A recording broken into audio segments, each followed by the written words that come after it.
యేసుక్రీస్తు ప్రభు ఉచ్చలో బాప్తిసం పొందండి, ఉచ్చలో బాప్తిసం పొందండి. సనాతన ధర్మం అనండి, నేను ఇస్లామీ అని అంటాను. సో ఇప్పుడు అమ్మ నాన్నలు అనేది హిందూగానే ఉన్నారు ఇంకా స్టిల్.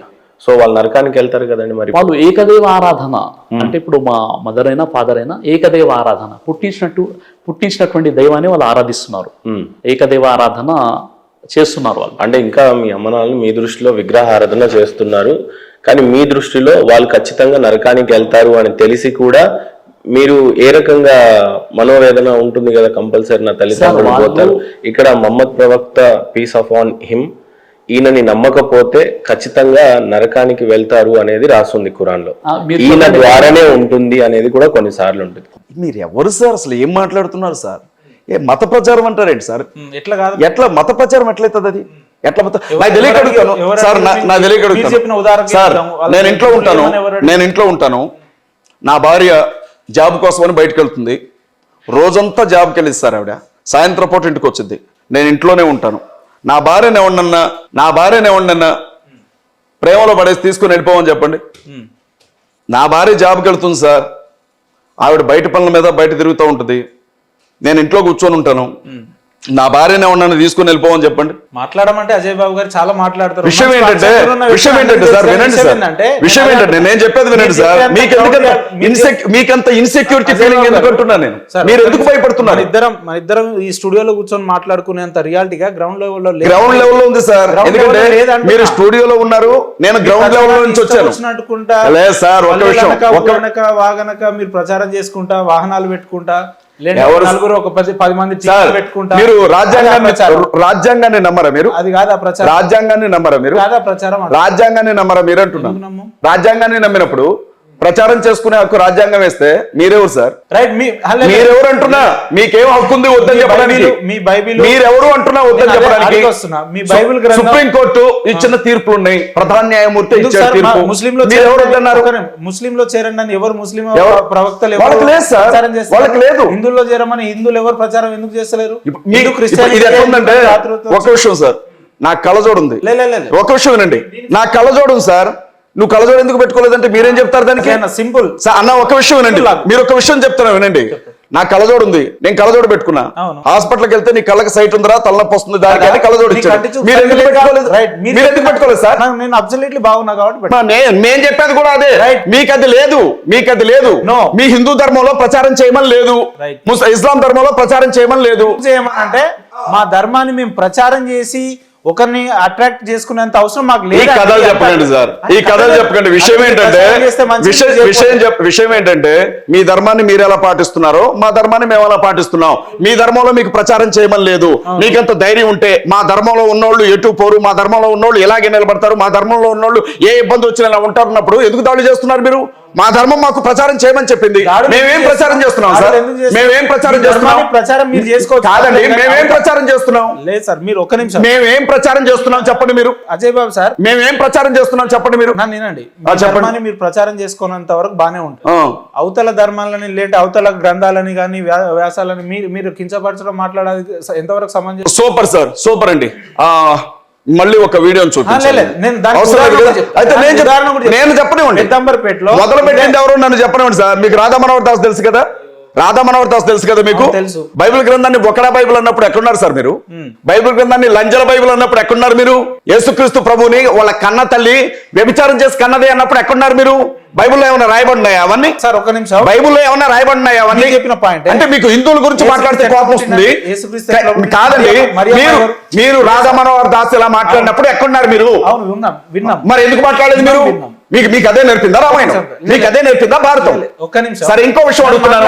కరుణాకర్ సుబ్బున వినండి సార్, మీరు మనం ఒక టాపిక్ మాట్లాడుతున్నాం సార్, వినండి సార్, ఒక టాపిక్ మాట్లాడుతున్నాం. ఆ టాపిక్ దాటిన తర్వాత అర్ధరాత్రి వరకు కూర్చుంటాను నేను, ఇక్కడి నుంచి మధ్యలో నుంచి లేచి వెళ్ళిపోను. తప్పకుండా వచ్చిన వాళ్ళకి బొట్టు పెట్టి, వచ్చిన వాడు ఎవడైనా పర్ల ముందు బొట్టు పెట్టి ఎదురుగా కూర్చొని మాట్లాడు. నాకంత ఇన్సెక్యూరిటీ ఫీలింగ్ ఏం లేదు. నేనేమి రాగానే యాంకర్ ఒకళ్ళు ఇంటర్వ్యూ చేయడం రాగానే ప్రార్థన చేసుకుని మొదలు పెడదాం, నా ఈగో సాటిస్ఫై చేసుకోవడానికి. నాకంత ఏం లేదు సార్. కరుణాకర్ సుగ్గున, శివశక్తి కరుణాకర్ సుగ్గున, యేసుక్రీస్తు ప్రభు ఉచ్చలో బాప్తిసం పొందండి, ఉచ్చలో బాప్తిసం పొందండి అని మాట్లాడినప్పుడు మీరు ఎందుకు మాట్లాడలా? మా దేవుళ్ళని కించపరిచారని మీరు అంటున్నారే, అప్పుడు ఎందుకు మాట్లాడలా?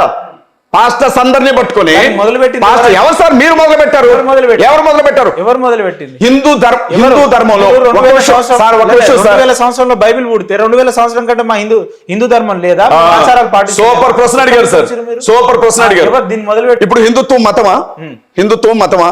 శ్రీరామరాజు అని మీ ఒరిజినల్ పేరు, ఇప్పుడు సిరాజ్ గా మారారు అని అనుకుందాం. మీ అమ్మ నాన్నల పేరేంటప్పుడు? సార్ మా నాన్న పేరు శ్రీరామాంజనేయులు, మా అమ్మ పేరు చంద్రకళ. వాళ్ళు ఇప్పుడు కూడా వాళ్ళు ఫాలో అవుతున్నారు. నేను తెలుసుకున్నటువంటి ధర్మాన్ని నేను ఫాలో అవుతున్నాను. కాబట్టి ఇప్పుడు నా ఫ్రెండ్స్ ఎవరైతే ఉన్నారో, మా మదర్ ఎవరైతే ఉన్నారో అందరు కూడా నన్ను రాజు అని పిలుస్తారు. నేను పలుకుతాను. సరే, బాహ్య ప్రపంచానికి ఏమున్నా మీ ప్రొఫెషనల్ ప్రపంచానికి వచ్చేసరికి మీకంటూ కొన్ని ఐడి ప్రూఫ్లు కేటాయించబడతాయి. సో మీరు ఏ మతాన్ని సూచిస్తూ మీ సర్టిఫికెట్స్ ని తయారు చేస్తున్నారు? ఇస్లాంలో మీ పేరు సిరాజ్ ఉంటే మరి అమ్మ నాన్నల పేరు అదే ఉంచారా, మార్చారా? అదే పేర్లు ఉన్నాయండి. ఖచ్చితంగా యాక్సెప్ట్ చేస్తారా? అలా ఎక్కడైనా ఎక్కడ ఆపలేదా? ఏదైనా వీసా దగ్గర, ఫ్లైట్ దగ్గర అలా మీకు పేర్లు అలాంటి ప్రాబ్లం ఏం లేదు. ఓకే, అవే పేర్లు ఉన్నాయి. సో ఇప్పటికీ వాళ్ళు అదే ఉన్నారు కాబట్టి మీరు ఎప్పుడేమో ఇస్లాంని స్వీకరించారు. కాసేపు అంతే అనుకుందాం, మీరు సనాతన ధర్మం అనండి, నేను ఇస్లామీ అని అంటాను. సో ఇప్పుడు అమ్మ నాన్నలు అనేది హిందూగానే ఉన్నారు ఇంకా స్టిల్. సో వాళ్ళు నరకానికి వెళ్తారు కదండి. మరి వాళ్ళు ఏకదేవ ఆరాధన అంటే ఇప్పుడు మా మదర్ అయినా ఫాదర్ అయినా ఏకదేవ ఆరాధన, పుట్టించినటువంటి దైవాన్ని వాళ్ళు ఆరాధిస్తున్నారు. ఏకదేవ ఆరాధన చేస్తున్నారు వాళ్ళు. అంటే ఇంకా మీ అమ్మ నాన్నలు మీ దృష్టిలో విగ్రహారాధన చేస్తున్నారు, కానీ మీ దృష్టిలో వాళ్ళు ఖచ్చితంగా నరకానికి వెళ్తారు అని తెలిసి కూడా మీరు ఏ రకంగా మనోవేదన ఉంటుంది కదా, కంపల్సరీ నా తల్లిదండ్రులు పోతారు. ఇక్కడ మహమ్మద్ ప్రవక్త పీస్ ఆఫ్ ఆన్ హిమ్, ఈయనని నమ్మకపోతే ఖచ్చితంగా నరకానికి వెళ్తారు అనేది రాస్తుంది ఖురాన్ లో. ఈయన ద్వారానే ఉంటుంది అనేది కూడా కొన్నిసార్లు ఉంటుంది. ఖురాన్ లో మొహమ్మద్ ప్రవక్త వారిని నమ్మితేనే స్వర్గానికి వెళ్తారు, లేదంటే నరకానికి వెళ్తారు అని ఖురాన్ లో ఎక్కడ ఉంది? నేను ఇంకోసారి రిపీట్ చేస్తున్నా, ఖురాన్ లో మహమ్మద్ ప్రవక్తని ఈయనని తెలుసుకొని ఈయన ద్వారా స్వర్గానికి గేట్ దగ్గర అనుమతి ఉంటుంది, ఉండదు? అది కూడా లేదు.